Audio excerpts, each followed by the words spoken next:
Indo Saudi cultures YouTube ఛానల్‌కి స్వాగతం. ఈరోజు మనం వీడియోలో ఇండియాలోని అంటే భారతదేశంలోని తెలంగాణ రాష్ట్రం హన్మకొండ జిల్లాలో గల 1000 స్తంభాల ఆలయాన్ని అయితే చూడబోతున్నాము.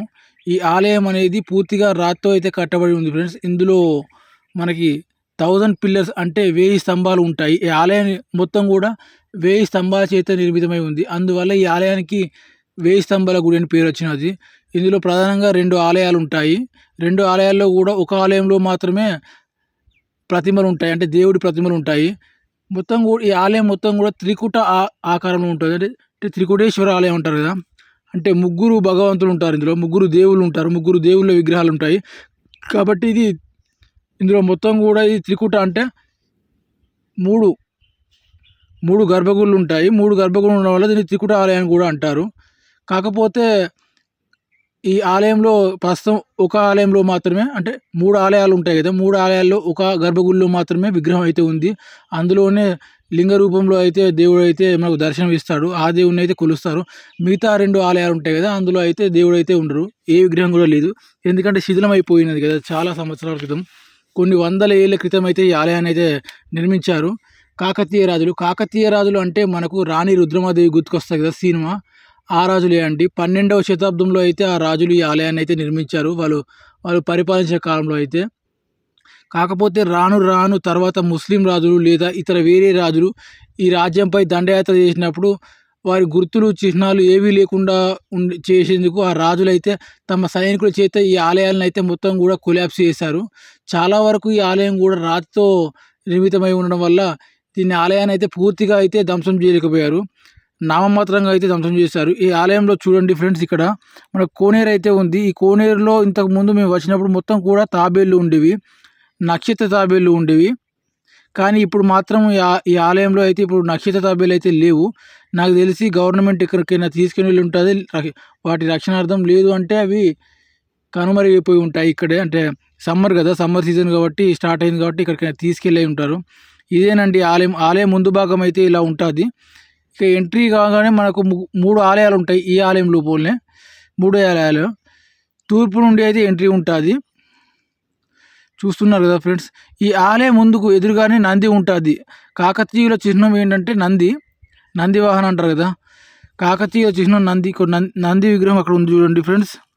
అక్కడైతే పూజలు అందుకుంటుంది నంది.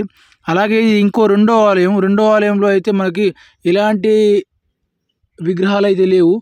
ఊరికి అలా డిజైన్ ఆర్కిటెక్చర్ అయితే చూపెడుతున్నాను. ఈ మొత్తం ఆలయం లోపల మొత్తం కూడా మనకి చీకటిగా ఉంటుంది. ఇంతకుముందు అయితే దాదాపు ఒక 20 సంవత్సరాల క్రితం వరకు అయితే ఈ ఆలయం మొత్తం కూడా మూసివేసి ఉంది. అంటే దీన్ని పునర్నిర్మించారు. అప్పటి గవర్నమెంట్ అయితే దీన్ని పునర్నిర్మించింది.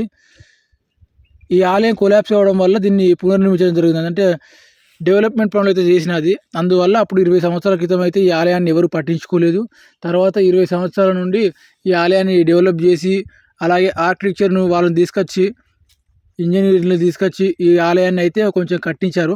అప్పటి నుండి ఈ ఆలయంలోకి అయితే ఎంట్రీ ఉంది, రెండవ ఆలయంలోకి. ఈ ఆలయం మొత్తం కూడా శాండ్ బేస్డ్, అంటే చుట్టూ కూడా ఇసుక ఉంటుంది చూడండి. ఇప్పటి తరాల ప్రజలకి అంటే ఇప్పటి జనరేషన్కి మన భారతదేశం యొక్క కల్చరు, సంస్కృతి, సాంప్రదాయాలు అయితే ఇలాంటి ఆలయాల ద్వారా అయితే మనకు తెలియవస్తున్నాయి. ఇలాంటి ఆలయాలను చూసినప్పుడే మన సంస్కృతి, సాంప్రదాయాలు, రాజుల యొక్క గొప్పతనము, శిల్పకళలు ఇలాంటి ఆలయాలు చూడడం వల్లనే మనకి ఇవైతే తెలుస్తూ ఉంది.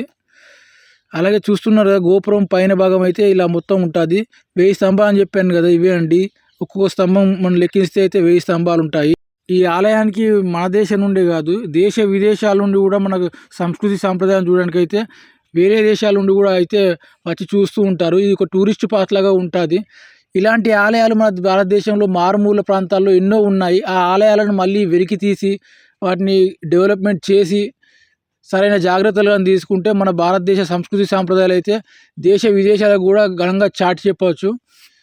అదంతా కూడా మనం స్వచ్ఛందంగా, గవర్నమెంట్ అని కాదు, మనం కూడా స్వచ్ఛందంగా అయితే మనం డెవలప్మెంట్ చేయాలి. గ్రామంలోని ప్రజలు, యువకులు అందరూ కలిసి స్వచ్ఛందంగా డెవలప్ చేస్తే అది ఆటోమేటిక్గా ఒక టూరిస్ట్ స్పాట్ లాగా అయితే అది మనకు ఇన్కమ్ సోర్స్ కూడా ఉంటుంది ఆ గ్రామానికి అభివృద్ధికి. అలాగే మీరు చూస్తున్నారు కదా, ఈ ఆలయానికి అయితే శివరాత్రి సందర్భంగా అయితే భక్తులు ఎక్కువ మొత్తంలో వచ్చి ఇక్కడ పూజలు చేస్తారు, జాగరాలు చేస్తారు, పాలాభిషేకాలు ఇలా అయితే చేస్తారు. ఈ ఆలయంలో అయితే నిత్య పూజ అంటారు కదా, నిత్యాభిషేకం అంటారు. నిత్యాభిషేకానికి అయితే 1000 రూపాయలు అయితే టికెట్ తీసుకుంటారు.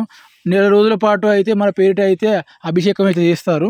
ఎవరైనా ఇంట్రెస్ట్ ఉన్నవారు ఈ ఆలయానికి వెళ్ళినట్లయితే చేయించుకోండి. ఇండో సౌదీ కల్చర్స్ యూట్యూబ్ ఛానల్ని ఆదరిస్తున్న ప్రేక్షకులందరికీ ధన్యవాదాలు. మా ఛానల్ని ఇలాగే ఆదరిస్తారని కోరుకుంటున్నాను. మరొక వీడియో అయితే మళ్ళీ కలుద్దాం. ధన్యవాదాలు.